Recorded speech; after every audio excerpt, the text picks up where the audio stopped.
নিঃসন্দেহে বিএনপি আওয়ামী লীগ বাংলাদেশের প্রধান দুটি রাজনৈতিক বড় দল, এবং যেটা হচ্ছে যেটা একটা গবেষণা যেটা আমরা দেখলাম যে 35 থেকে 40% ভোট আওয়ামী লীগের আছে, এখন হয়তো কমছে বা তাদের যে জায়গাটা থেকে একটা শূন্য স্থান যেটা আওয়ামী লীগ নেই, এবং আওয়ামী লীগের জায়গাটা থেকে আওয়ামী লীগের কার্যক্রমগুলো নিষিদ্ধ করা হয়েছে।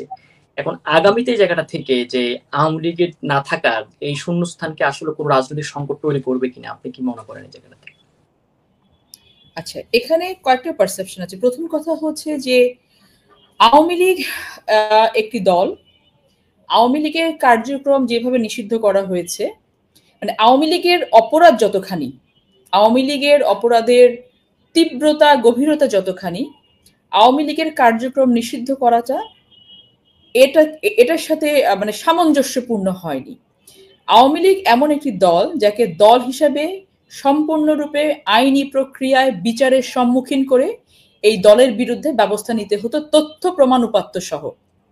এবং এগুলো যে তথ্য প্রমাণ উপাত্তগুলো এখনো চোখের সামনে আমাদের জল করছে, যে একটি দল স্বৈরতন্ত্র মাফিয়াতন্ত্র কায়েম করার জন্য যা যা করতে পারে সেই দল তাই করেছে, এবং তাদেরকে যদি নিষিদ্ধ করতে হয় আইনি প্রক্রিয়া নিষিদ্ধ করলে তখন এই জিনিসটাকে কার্যকরী হতো বলে আমি মনে করি, এবং আমার দলও সেটা মনে করে।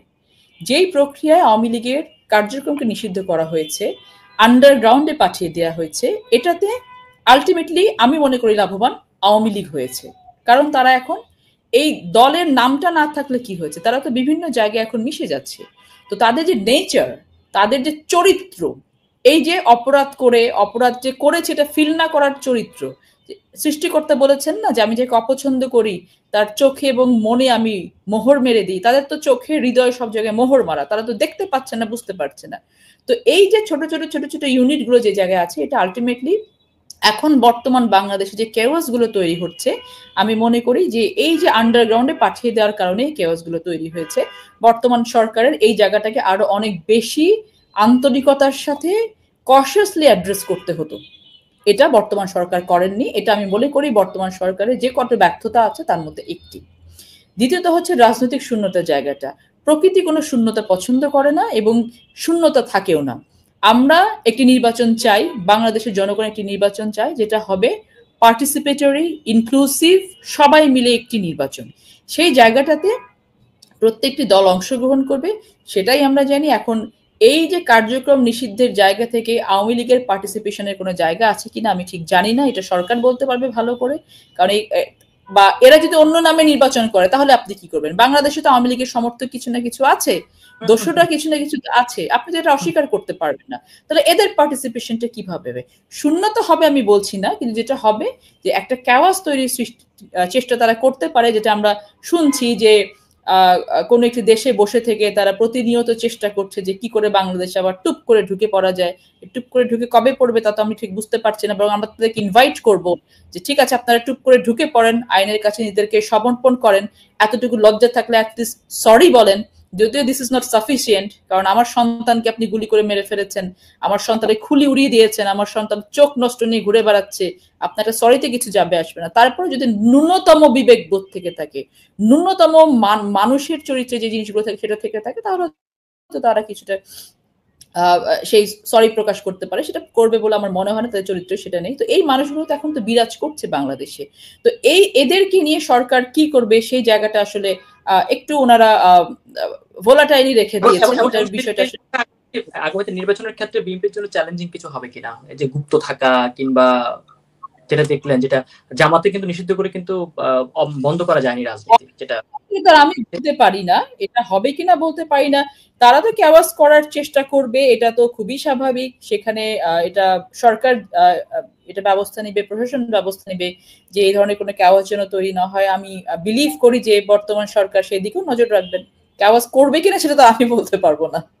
না, সেই সংকটটা হয়তো যেটা যেটা আমরা যেটা বিগত সময়ে দেখেছি, যেটা হচ্ছে যে জামাতকে নিষিদ্ধ করে কিন্তু জামাত আবার মাঠে ঠিকই ছিল, যেটা তারা কাজ করেছে। যদিও আওয়ামী লীগের আর জামাতের প্রেক্ষাপটটা একটু ভিন্ন, যেটা ওটা পালিয়ে গিয়েছে, ওরা মাঠে স্ট্যান্ড বাই ছিল এবং নিষিদ্ধকরণ জায়গা, এই নিষিদ্ধকরণ জায়গা সব মিলিয়ে আগামীতে ধরুন এই আজকের এই পরিস্থিতি নির্বাচনটা হলো, আমরা সেটা দেখতাম আগামীতে, সেই ক্ষেত্রে বিএনপির জন্য কোনো চ্যালেঞ্জ কিনা এই জায়গাটা, যে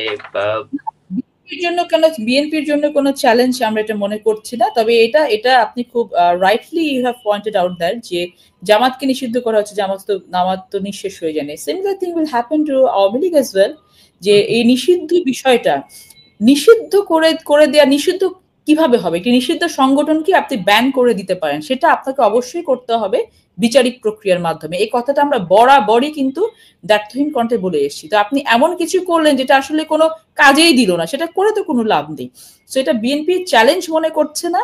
বিএনপির জায়গা থেকে বিএনপির কাছে চ্যালেঞ্জ কোনটা হবে, যে বিএনপি যে জনগণের যে সমর্থনটা আছে, এই জনগণের পুরো সমর্থনটাকে ভোটের মাধ্যমে ঘরে নিয়ে আসা, এটা হচ্ছে বিএনপি চাই। বিএনপির সাথে আর অন্য কোনো চ্যালেঞ্জ আমরা মনে করছি না। আমাদের কাছে আমাদের হাইকমান্ড থেকে যে নির্দেশনাগুলো দেয়া আছে, যে আপনারা প্রত্যেকে মাঠে থাকেন, মানুষের কাছে যান, মানুষকে বোঝান যে ভবিষ্যৎ বাংলাদেশ গড়ার জন্য এই জিনিসগুলো প্রয়োজন। BNP as a political party এই জিনিসগুলো করতে চায়। জনগণ হিসেবে, ভোটার হিসেবে, রাষ্ট্রের একজন কনসিয়াস নাগরিক হিসেবে আপনাদের কোঅপারেশনটা আমাদের দরকার। এই অ্যাপিলটা নিয়ে আমাদেরকে জনগণের কাছে যেতে বলা হয়েছে, আমরা সেই কাজগুলোই করছি। সেখানে যেতে গিয়ে হ্যাঁ কিছু বিতর্কের সৃষ্টি হচ্ছে, আপনি হয়তো পরের প্রশ্নটা করবেন, আমি বলে দিচ্ছি। কিছু কিছু জায়গা থেকে চাঁদাবাজির কথা আসছে, কিছু কিছু জায়গা থেকে বিভিন্ন ধরনের অসঙ্গতির কথা আসছে। একটা পলিটিক্যাল পার্টি হিসেবে সবচেয়ে সর্বোচ্চ যে সাজাটা দেয়া যেতে পারে তার পলিটিক্যাল পার্টির কর্মীকে বা নেতাকে যে দল থেকে বের করে দেওয়া, সাংগঠনিক সে ব্যবস্থাগুলো প্রত্যেকের এগেনস্টে নেওয়া হচ্ছে ইনস্ট্যান্ট জানার সাথে সাথে। শুধু তাই না, আইন শৃঙ্খলা রক্ষাকারী বাহিনীর কাছে, প্রশাসনের কাছে সেই অ্যাপিলও করা হচ্ছে যে আপনি তাদেরকে আইনের আওতা নিয়ে আসেন। তো আইনের আওতা নিয়ে আসার দায় দায়িত্ব এটা বিএনপি তো করতে পারবে না, এটা তো সরকারের কাজ, এটা সরকার করবে, প্রশাসনের কাজ করবে।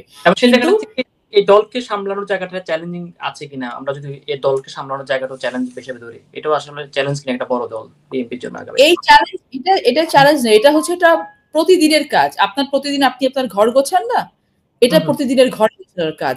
আমাদের দল, আমাদের ঘর, আমরা প্রতিদিন ঘর গোছাই। আমার ঘরের যে সদস্যটা একটু দুষ্টু তাকে আমি বকা দেই, যে সদস্যটা বেশি দুষ্টু তাকে পিটন দেই, যদি আমার একেবারেই কথা শোনে তাকে বলে তুমি ঘরের বাইরে চলে যাও। আমরা প্রতিদিন ঘর গোছাচ্ছি। আমাদের কথা হচ্ছে যে দেশের স্বার্থে, দলের স্বার্থে কোনো কম্প্রোমাইজ আর না, দেশকে এগিয়ে নিয়ে যাওয়ার স্বার্থে আর কোনো কম্প্রোমাইজ না, দলকে সুসংগঠিত করার স্বার্থে আর কোনো কম্প্রোমাইজ না। এটা হচ্ছে আমাদের মূলনীতি। এবং সেটা করতে গিয়ে হয়তো আপনারা আগামীতে একটা সুন্দর একটা বাংলাদেশ যাবেন। যেটা হচ্ছে আমি হতাশ হয়ে যাচ্ছি, আপনি যেটাই বললেন, আপনার কথায় ফিরে আসতেছে, আমি হতাশ। এই যে হতাশ হয়ে গেলাম আপা, আমাকে একটু মোটিভেট করেন যে ভবিষ্যৎ বাংলাদেশ একজন রাজনৈতিক নেতা হিসেবে আপনি কেমন চাচ্ছেন, যেটা আমাকে আরো বেশি মোটিভেট করে, আমাকে আরো বেশি হতাশের জায়গা থেকে, উত্তোলনের জায়গা থেকে হেল্প করবে। বলুন যেটা সম্ভাবনার জায়গা বাংলাদেশ নিয়ে। মোটিভেট করা এবং হওয়ার পেছনে রেসিপ্রোকেট থাকতে হয়, রেসিপ্রোসিটি থাকতে হয়। কি কারণে? যিনি মোটিভেট হওয়ার জন্য সামনে বসে আছেন, তার মোটিভেট হওয়ার মানসিকতাটা থাকতে হয় যে হ্যাঁ আমি এখানে আমি আপনাকে আমি বলছি। তো এখন আমি কাউকে মোটিভেট করতে চাইবো, সে যদি মনে করে যে না আমি মোটিভেশন নেয়ার জন্য এখানে বসি নাই, তাহলে তাকে আমি মোটিভেট করতে পারবো না। বাট মোটিভেট আমি এইভাবেই করতে চাই, বিএনপি যে কাজগুলো বাংলাদেশের জন্য করতে চাচ্ছে, রাষ্ট্র ক্ষমতা বা রাষ্ট্র পরিচালনার দায়িত্ব পেলে সবগুলো হচ্ছে ভেরি মাচ চ্যালেঞ্জিং। বিএনপি যেসব সেক্টরগুলোতে হাত দিতে চাচ্ছে, বাংলাদেশের প্রতিটি সাংবিধানিক প্রতিষ্ঠান, রাষ্ট্রের প্রতিষ্ঠানগুলোকে সিস্টেমেটিক্যালি, ডেলিবারেটলি ধ্বংস করা হয়েছে। বিএনপির প্রধান কাজ হচ্ছে এই জায়গাগুলোকে গড়ে তোলা, এবং এটা ভেরি চ্যালেঞ্জিং একটি কাজ, যে কাজটা খুবই খুবই খুবই কঠিন একটি কাজ, ধ্বংসাবশেষ থেকে বাংলাদেশকে নতুন করে দাঁড় করানো। এই কাজগুলো করার জন্য বিএনপি এখন থেকে শুধু পরিকল্পনা করছে না, পরিকল্পনা মাফিক কখন কি করলে ভালো হয় সেই ধরনের কাজগুলোকে প্রায়োরিটাইজ পর্যন্ত করছে। কিন্তু এটা ততক্ষণ পর্যন্ত আপনি এক্সিকিউশনে যেতে পারবেন না যতক্ষণ পর্যন্ত আপনি দায়িত্বটা না পান।